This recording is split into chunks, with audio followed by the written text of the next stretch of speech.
Your ranking member on this committee and delighted to be your colleague in the Senate in the same class, and delighted to serve with you on the Judiciary Committee. And welcome, Senator Durbin. Totally with you on the First Amendment and the central role it plays in the well-being of this nation.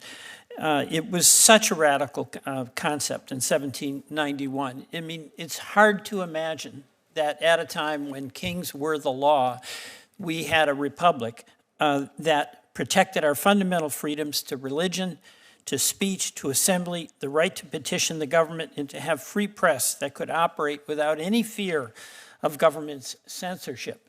So we have agreement on that, and we're going to have a discussion about how that's playing out this moment in our history. That First Amendment does reflect our founding fathers' view, and I think my view, and frankly yours, Mr. Chairman, that we can have a society where individuals freely voice their views. And that First Amendment protection is a bedrock that allows folks to do that. You have some questions about the deep, dark state. We're going to go through those. I have some factual disputes with you that'll come out. I have some concerns about some of the actions that the current administration is taking and how it impacts on First Amendment rights and constitutional protections. You know, should an Associated Press reporters be removed from parts of the White House press pool because they won't adopt the name that the president prefers for the Gulf of Mexico/America? Should a news organization that provides negative coverage of a political person, including a president, be called illegal? Should a newspaper be sued, especially these days when the finances of newspapers are so precarious, because a candidate did not like the poll results that were published in that newspaper? These are extraordinarily significant events that creates a real suppression, in my view, of free speech. Should law firms be brought to heel because they defended somebody with whom a president disagrees? These are examples that do raise questions about free expression in this country, and those are things that I'd like to discuss with our witnesses today. But on this question of the censorship industrial complex, the basic allegation here, as I understand it, is that there is government-facilitated interference with free speech. And we're going to hear from the witnesses on that. But the underlying premise of this, as I understand it, is the taxpayers are essentially footing the bill for this. My view is that facts don't support that allegation. Take, for instance, NewsGuard. That provides transparency and reliability ratings so that advertisers can make informed decisions about where to spend their money. And we can have a big debate about whether their judgments are right or they're wrong.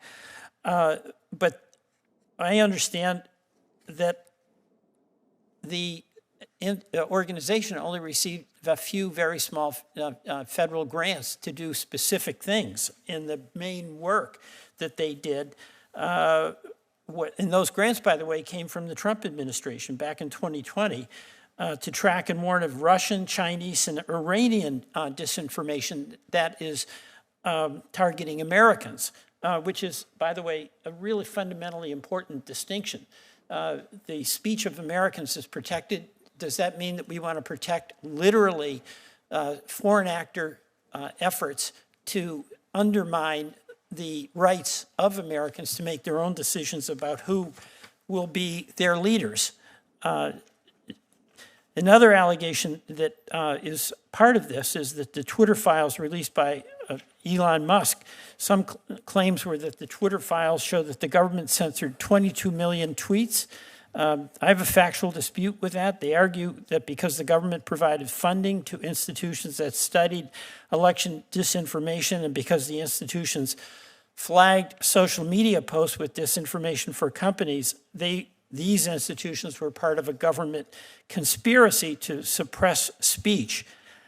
My view, those arguments are simply not based on the facts. In reality, the government funding was not to track and report social media activity. It was to help counter foreign disinformation.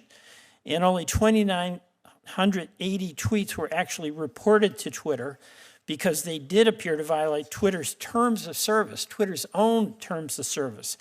So the Twitter file supporters overcounted by nearly 22 million tweets. And of course, last year, the Supreme Court rejected the allegation that government had unconstitutionally censored conservatives by pressuring social media companies to take down posts. And that was a 6-3 decision by Judge Amy Coney Barrett that found no merits to the claims. Justice Barrett wrote, "It's therefore difficult to say that the White House was responsible, even in part." So, Mr. Chairman, although we agree that government should not infringe on free speech, I am with you on that, and with all of my colleagues here. I don't believe that's what has been happening here. And finally, just on a matter of privilege as the ranking member, I hope as our committee does its work this year, we focus on other aspects of the Constitution, including the separation of powers. You know, it says, as members of Congress, it's up to us to decide whether we're ever going to cede our authority to the executive branch. And while this is not the focus of this hearing, I want to express to my colleagues that I am concerned about executive overreach.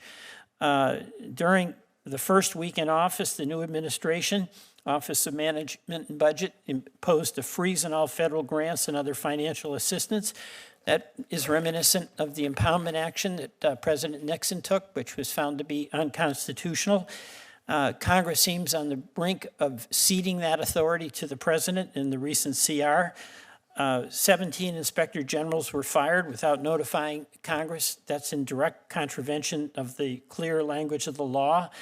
2 Democratic commissioners of the Federal Trade Commission, that's an independent agency, were removed, and that is true for other agencies as well.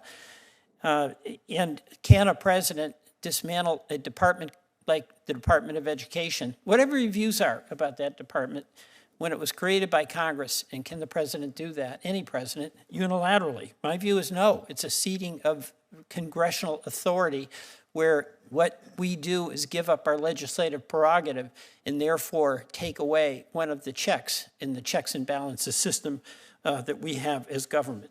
So my hope is that over the next 2 years, we'll have a chance to look at your concerns on the First Amendment, which I share, but also other essential constitutional structures like the checks and balances system that has benefited us all. Thank you. Mr. Chairman, or pardon me. As the tradition of the committee, I'm the ranking member of the Judiciary Committee, Senator Durbin. Thank you very much.